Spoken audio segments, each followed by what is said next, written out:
Hello everyone, welcome to vertical classes. तो इसी series में हमारी प्रीवियस ईयर क्वेश्चन पेपर की सीरीज में जो नेक्स्ट क्वेश्चन है 10th क्लास का फिजिक्स का, वो क्या है? On what factor does the resistance of a conductor depend.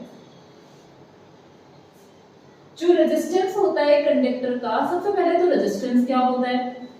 तो रेजिस्टेंस क्या होता है? एक प्रॉपर्टी होती है सब्सटेंस की, एक प्रॉपर्टी होती है सब्सटेंस की जो फ्लो ऑफ करंट को क्या करती है? रेजिस्ट करती है, रोकती है। फ्लो ऑफ करंट को क्या करती है? रेजिस्ट करती है। फिर से सुनो, रेजिस्टेंस क्या होता है आपका? It is a property of a substance which resist the flow of current. ठीक है, तो क्या कहते हैं क्वेश्चन कि जो कंडक्टर का रेजिस्टेंस होता है वो किन फैक्टर पे डिपेंड करता है। दूसरा आपको क्या बताना है? उसकी एसआई यूनिट बतानी है। Write the SI unit of resistivity of the material used for the conductor। ठीक है, सबसे पहले तो रेजिस्टेंस किस पे डिपेंड करता है? नेचर ऑफ मटेरियल से डिपेंड करता है कि जो हमारा मटेरियल है वो किसका बना हुआ है, किस मटेरियल का बना हुआ है। ठीक है, तो इसमें अलग अलग उसके लिए अलग अलग होती है। जैसे अगर आपके पास मान लो कंडक्टर है, तो कंडक्टर में क्या होता है? रेजिस्टेंस तुम्हारा कम होता है। हम ये नहीं कह सकते कि रेजिस्टेंस में जो कंडक्टर होता है वो क्या होता है? रेजिस्टेंस में, कंडक्टर में रेजिस्टेंस ही नहीं होता, नहीं, ऐसा नहीं है। अगर कोई बहुत अच्छा भी कंडक्टर है, जैसे कि हमें पता है सिल्वर हमारा बहुत अच्छा कंडक्टर होता है, बट उसमें भी क्या होता है? हमारा रेजिस्टेंस होता है। हाँ, ये कह सकते हैं कि रेजिस्टेंस बहुत कम होता है, बट होता उसमें भी है। तो रेजिस्टेंस में जो कंडक्टर होता है वो बहुत कम होता है, बट वहीं पे जो इंसुलेटर होता है उसमें रेजिस्टेंस क्या होता है आपका? बहुत ज्यादा होता है। तो सबसे पहला तो रेजिस्टेंस किस पे डिपेंड किया? नेचर ऑफ मटेरियल पे डिपेंड किया। दूसरा एरिया ऑफ क्रॉस सेक्शन। यहाँ पे कुछ बच्चों को कंफ्यूजन रहता है कि यहाँ पे हम एरिया भी तो लिख सकते हैं। सबसे पहले आपको ये बात समझनी पड़ेगी कि जो एरिया और एरिया ऑफ क्रॉस सेक्शन है, दोनों का मतलब अलग अलग होता है। एरिया क्या होता है? अगर मान लो आपके पास एक वायर है, तो वायर का एरिया, वायर कैसी शेप में है आपकी? सिलेंड्रिकल शेप में है। तो एरिया का मतलब होता है पूरे सिलेंड्रिकल का एरिया, पूरे सिलेंडर का एरिया। लेकिन यहीं पे हम क्या यूज कर रहे हैं? Area of cross section. Cross section मतलब यहाँ से एंट्री हुई है, यहाँ से एग्जिट हुआ है। तो जो ये एंट्री वाला पार्ट है ना, यहाँ से एंटर किया है, इसको क्या कहते हैं? Area of cross section. ठीक है। थर्ड क्या है कि जो कंडक्टर की लेंथ है कितनी है? लंबी लेंथ है, छोटी लेंथ है, कितना मैग्नीट्यूड है उसका, उस पर डिपेंड करती है। फोर्थ क्या है? Temperature of the conductor. अगर हम टेम्परेचर बढ़ाएंगे कंडक्टर का, तो कंडक्टर में क्या होते हैं? फ्री इलेक्ट्रॉन्स होते हैं। क्या होते हैं? फ्री इलेक्ट्रॉन्स होते हैं ना। टेम्परेचर बढ़ा तो फ्री इलेक्ट्रॉन जो घूमते रहते हैं उनके कोलिजन में भी क्या आ जाएगा? वो भी क्या करेंगे? जल्दी जल्दी क्या करेंगे? मूव करेंगे। जब स्पीड से मूव करेंगे तो टकराव भी क्या होगा? ज्यादा होगा। जब टकराव ज्यादा होगा तो रुकावट भी ज्यादा आएगी। रुकावट ज्यादा आएगी तो वो क्या बनता है हमारा? वही फिजिक्स की लैंग्वेज में क्या कहलाता है? रेजिस्टेंस कहलाता है। तो समझ आया आपको कि जो रेजिस्टेंस होता है वो टेम्परेचर ऑफ द कंडक्टर पे भी डिपेंड करता है। इसकी जो एसआई यूनिट है, रेजिस्टेंस की जो एसआई यूनिट होती है वो क्या होती है बच्चा? रेजिस्टेंस की जो एसआई यूनिट होती है वो होती है ओम। और वहीं अगर रेजिस्टिविटी की एसआई यूनिट पूछ ली जाती है तो वो क्या हो जाएगी? ओम मीटर हो जाएगी। अगर आपको ये वीडियो पसंद आई हो तो हमारे चैनल को लाइक और सब्सक्राइब करना ना भूलें। Thank you for today.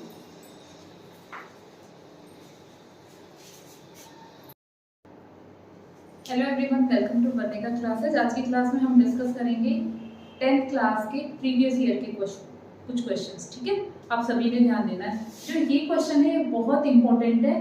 जब आप इस क्वेश्चन को करोगे तब समझ आएगा कि सीबीएसई ने इस क्वेश्चन को क्यों चुना। कहते हैं to construct a ray diagram we use two rays of light.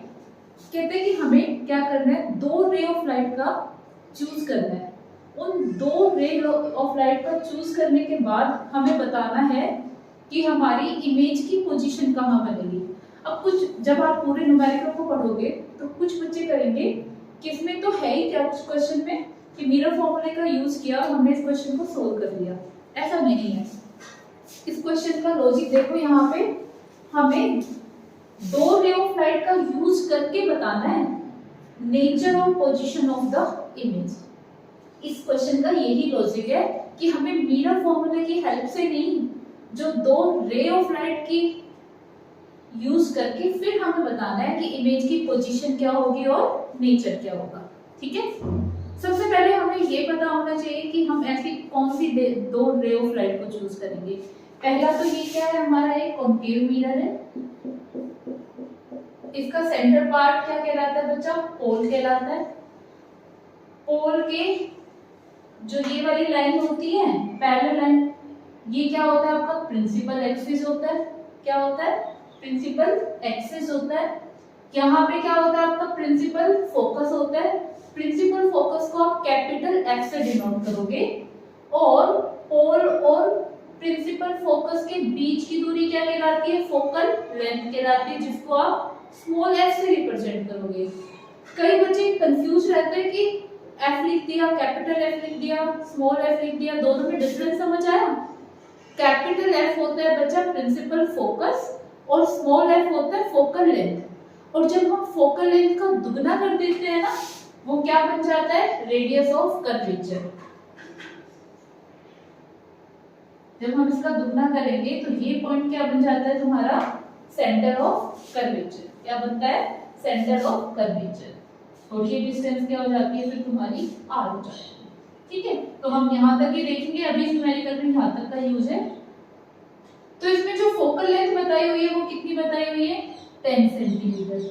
आपको मिरर फॉर्मूला करने से पहले साइन कन्वेंशन पता ही है कि पोल के लेफ्ट साइड में जो भी चीजें आती है हमारी, वो उसको क्या कंसीडर किया जाता है, नेगेटिव साइड माना जाता है।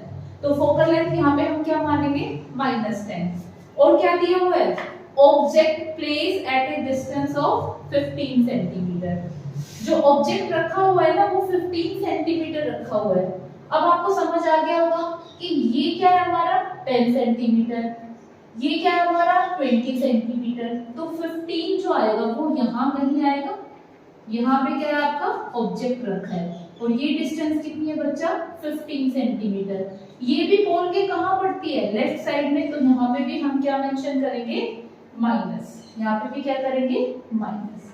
ठीक है, अब जो दो रे ऑफ लाइट का यूज करना है ना, पहला रूल कौन सा यूज करेंगे, आपको पता भी होगा ये, जब ऑब्जेक्ट किस पे रखा होता है, जब जो रे ऑफ लाइट होती है हमारी, अगर हमारी ray of light parallel to the principal axis आ रही है, कैसे आ रही है, ये प्रिंसिपल एक्सिस है, इसके पैरेलल आ रही है, तो आफ्टर रिफ्लेक्शन वो कहां से पास करती है, प्रिंसिपल फोकस से पास करती है।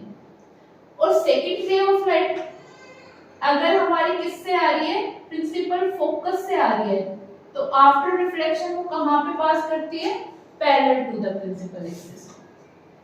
जहां पे कट करेगी ये आपकी, जहां पे कट करेगी वहां पे क्या बन जाती है, आपकी इमेज बन जाती है, ए डैश और बी डैश।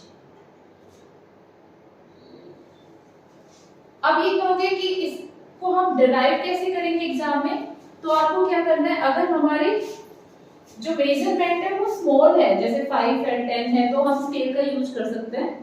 तो आपको क्या लेना है, हमारी इमेज कहाँ बन रही है, यहाँ पे बन रही है, आपने अपना स्केल उठाना है, आपने क्या करना है, यहाँ पे रखा, पोल के पास रखा, मेजर किया और इसका आंसर लिख दिया। क्योंकि हमें क्या निकालना है, हमें तो पोजीशन निकालना है ना इमेज की। इमेज आपकी यहाँ पे बनी, इसकी पोजीशन क्या होगी, पोल से मेजर होगी, तो आप ये डिस्टेंस स्केल से मेजर करके इसका आंसर लिख दोगे। अब कुछ बच्चों के माइंड में आएगा, हमें कैसे पता चलेगा ये न्यूमेरिकल हमारा ठीक है या नहीं है। तो इसके लिए आपको क्या करना है, आपको रफ पेपर में जाके मिरर फॉर्मूला लगा के आपको अपना आंसर क्या करना है, चेक करना है। अगर मिरर फॉर्मूले की हेल्प से भी यही आंसर आ रहा है तो आपका क्या है, क्वेश्चन ठीक है। लेकिन अगर आप सीबीएसई के क्वेश्चन पेपर में मिरर फॉर्मूला लगाओगे तो वो क्या हो जाएगा, आपका गलत हो जाएगा। ठीक है, एक बार हम फिर से रिवाइज करते हैं क्योंकि ये क्वेश्चन बहुत इंपॉर्टेंट है। जब आप इस स्टेटमेंट को पढ़ोगे तो इसमें सिर्फ इतना दिया हुआ है कि हमारे पास क्या है, एक कॉनकेव मिरर है। कॉनकेव मिरर के जो इमेज फॉर्मेशन के हमें दो रूल क्या करने हैं, यूज करने हैं। दो रूल यूज करने हैं। उन्हीं रूल को यूज करने के बाद हमें क्या बताना है कि हमारी इमेज की पोजीशन क्या है और उसका नेचर क्या है। अब नेचर क्या है, यहाँ प्रिंसिपल एक्सिस के ऊपर बन रही है इमेज, यहाँ पे नीचे बन रही है, तो ये क्या हो गई, इन्वर्टेड हो गई और रियल हो गई। ठीक है, तो दो जो रूल है वो कौन से यूज किए बच्चा आपने, पहला रूल कि जब हमारी ray of light principal axis के पैरेलल आ रही है तो आफ्टर रिफ्लेक्शन कहां से पास करेगी, प्रिंसिपल फोकस से पास करेगी। किससे पास करेगी, प्रिंसिपल फोकस से पास करेगी। सेकंड में जो आपकी रे आ रही है वो क्या आ रही है, फोकस से आ रही है। इंसिडेंट कहां से हो रही है, फोकस से हो रही है, तो आफ्टर रिफ्लेक्शन वो क्या हो गई, प्रिंसिपल एक्सिस के पैरेलल हो गई, दोनों एक दूसरे के रेसिप्रोकल है। और आपको भी पता है इमेज कब बनती है, जब दो रे हमारी कट होती है ना, तभी हमारी क्या बनती है बच्चा, इमेज बनती है। तो दो रे आपकी कहाँ पे कट हो रही है, सेंटर ऑफ कर्वेचर के पीछे कट हो रही है, तो जहां पे रे कट होगी वहीं पे आपकी क्या बनेगी बच्चा, इमेज बनेगी। यहाँ पे आपकी इमेज फॉर्मेशन हो गई। मैंने इसका रिजल्ट लिखने का तरीका बता दिया। अगर हमारी स्मॉल मेजरमेंट है तो आप किसका यूज कर लोगे, स्केल का यूज कर लोगे। अगर यहीं पे आ गई 50 या 70 ऐसे कुछ आ गया तो आप क्या करोगे, कंसीडर कर लोगे, अज्यूम कर लोगे कि 5 सेंटीमीटर का क्या हो जाएगा, 1 सेंटीमीटर अज्यूम कर लोगे और बाद में उससे मल्टीप्लाई करके लिख लोगे। ठीक है, अगर आपको ये क्वेश्चन समझ आ गया तो कमेंट बॉक्स में जरूर मेंशन कीजिएगा यस और नो, और हमारे चैनल को लाइक और सब्सक्राइब करना ना भूलिए। Thank you for today. Hello everyone, welcome to Varnika classes. Previous year question paper की सीरीज में ये आपका थर्ड क्वेश्चन है, थर्ड न्यूमेरिकल है। इसमें देखते हैं क्या कहता है। An electric oven of 1.5 kilowatt is operated in a domestic circuit. हमारे घरों में हमें वैसे भी पता है कि कितनी वोल्टेज यूज कर रहे हैं हम, 220 वोल्ट यूज करते हैं। That has a current rating of 5 ampere. What result do you expect in this case? तो आपको क्या देखना है इसमें, आपको सबसे पहले तो न्यूमेरिकल समझने की कोशिश करनी है कि एग्जामिनर हमसे पूछना क्या चाहता है। कहते हैं एन इलेक्ट्रिक ओवन, एक इलेक्ट्रिक ओवन का यूज किया जा रहा है घर में।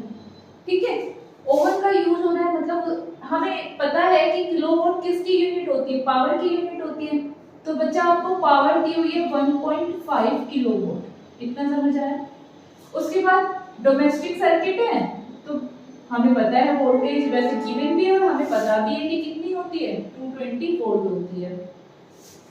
अब ये तो करंट की रेटिंग हमें पता ही है, इसका तो इसमें कुछ यूज ही नहीं है। 5 एम्पियर की बताया हुआ है कि घरों में हम कितना करंट यूज कर रहे हैं, नॉर्मली 5 एम्पियर तक का करंट यूज कर रहे हैं। वैसे जो रेंज होती है वो कितनी होती है, 5 एम्पियर से लेके 15 एम्पियर तक होती है। ठीक है, तो इसमें इन्होंने कितना दिया हुआ है, 5 एम्पियर का दिया हुआ है। तो अब हमारे पास P है, V है। अगर हम एक इलेक्ट्रिक ओवन यूज कर रहे हैं तो उसके लिए करंट कितना होगा, तो इसमें हमें ये बताया कि हमें पावर दी हुई है, वोल्टेज दी हुई है। P, V और I का कोई फॉर्मूला याद है क्या आपको, P = I V।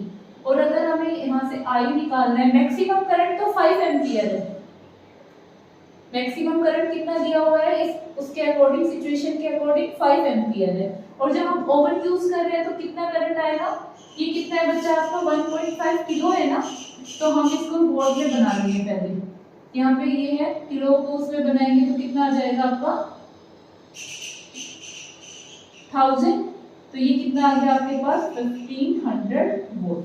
तो पावर की वैल्यू कितनी है बच्चा 1500, और यहाँ पे V कितना आपका 220, इससे ये कैंसिल हो जाएगा। यहाँ पे 11, यहाँ पे कितना आ जाएगा आपका 7 और 5, तो आपके पास I कितना आया 75, 6.9 एम्पियर समथिंग। लेकिन हमारा मैक्सिमम करंट कितना है 5 एम्पियर है। हमारा मैक्सिमम करंट कितना है बच्चा 5 एम्पियर है। और आ कितना है जब हम इलेक्ट्रिक ओवन यूज करेंगे 6.9 एम्पियर का करंट आएगा।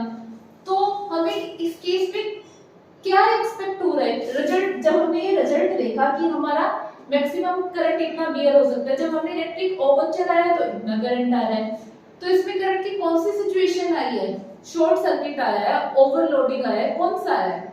तो ये आपको साफ दिख रहा है कि जब हम 5 यूज कर सकते हैं वहां पे 7 आ रहा है एंपियर, तो ये कौन सा केस बनेगा आपका, ओवरलोडिंग का केस बनेगा।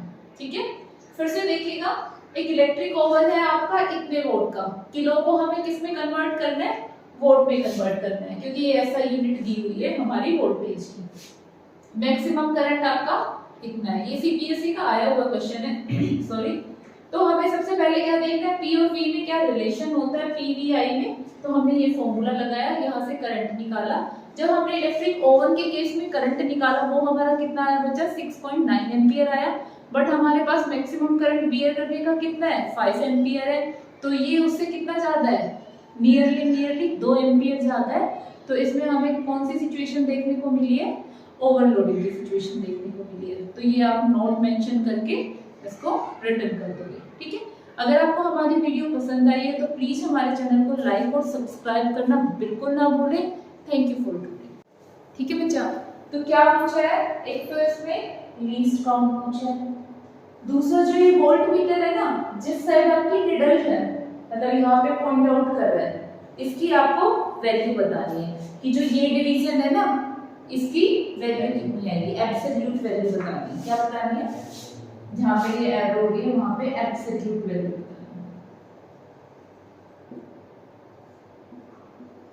अब आप क्या समझते हो लीस्ट काउंट से, मुझे ये बताओ। सबसे कम कितना लीस्ट काउंट, वेरी गुड, सबसे कम लीस्ट काउंट, नहीं लीस्ट काउंट ठीक है, सबसे कम लीस्ट काउंट, लीस्ट काउंट से क्या समझते हो ये बताओ पहले।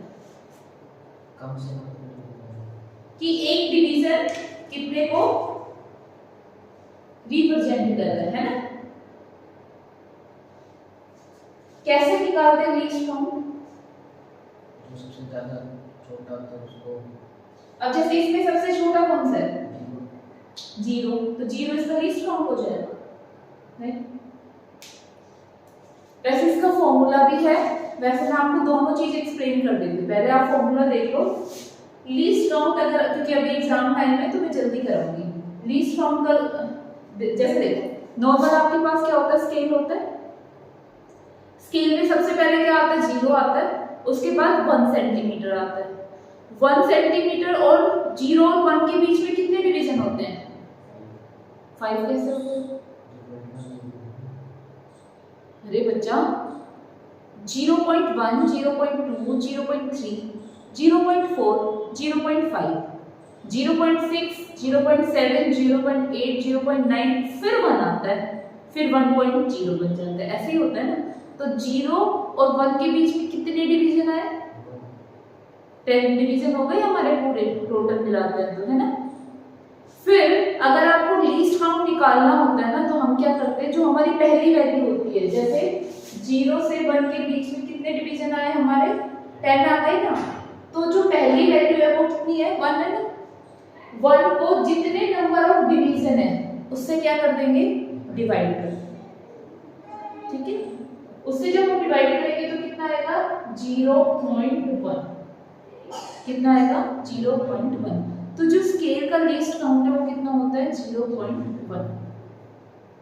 पहला जो डिजिट होता है वो divided by number of division, number of division. अब इसका लीस्ट काउंट निकालो आप। पहला नंबर कौन सा है आपका, 1.5। इसके बीच में नंबर ऑफ डिवीजन कितने हैं, 10। ठीक है, इसको इससे क्या कर दोगे, डिवाइड कर दोगे। अब जो ये डेसिमल इधर है, जब मैं 10 से डिवाइड करूंगी तो ये डेसिमल किधर आ जाएगा, कैसे आएगा, मैं ये करूंगी, नीचे क्या आ जाएगा बच्चा, 100 आ जाएगा। आपका जो डेसिमल लगेगा वो कहाँ लगेगा, इधर। तो इसका लीस्ट काउंट क्या हो जाएगा, 0.15।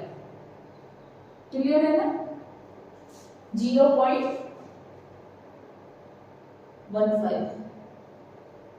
तो लीस्ट काउंट कितना है आपका, 0.15।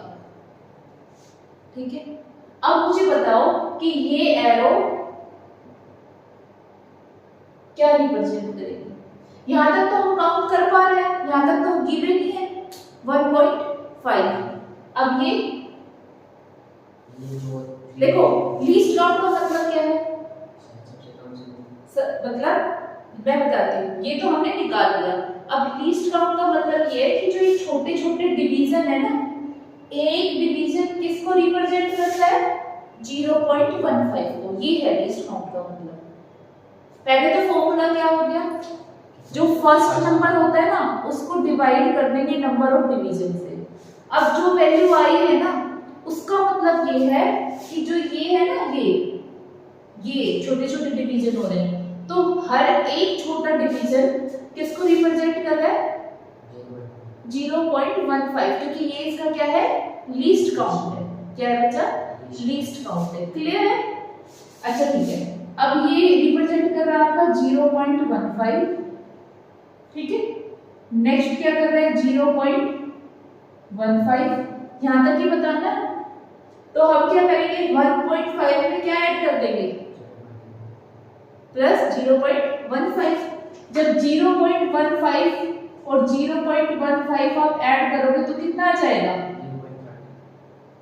0.30। अब इसमें ऐड करो, आप 1.5 में 0.30 ऐड करोगे तो 0.8, 1.8 क्या आ जाएगा बच्चा, 1.8 आ जाएगा। तो 1.8। अब ये क्वेश्चन क्यों दिया, अब बच्चे क्या करेंगे, 1.5 है, नेक्स्ट क्या रीड कर लेंगे 1.6 है, और इससे आगे क्या कर लेंगे 1.7। अगर उनको लीस्ट काउंट का कॉन्सेप्ट आया, ठीक है, वो निकाल भी देंगे। उसके बाद उसका मतलब क्या होता है कि हर एक डिवीजन, हाँ, वो लीस्ट काउंट की वैल्यू ये होती है हर एक डिवीजन पे। फिर जो आपके दो डिवीजन आगे बढ़े हैं ना, इन दोनों को ऐड करो और इसको 1.5 में ऐड करके आप क्या कर दोगे, इसका आंसर। क्लियर है, कोई कंफ्यूजन है तो बताओ। ये कैसे भी दे सकता है, एडिटर में करके दे दिया, मान लो 1.5 ना दिया, कोई और डिजिट चेंज कर दी, समझ गए। तो आपको ये अगर क्लियर होगा तो ही आप और कोई क्वेश्चन कर पाओगे। अगर अभी आपने रटा है तो मुझे बता दो, मैं समझा दूंगी। अच्छे से समझ गए।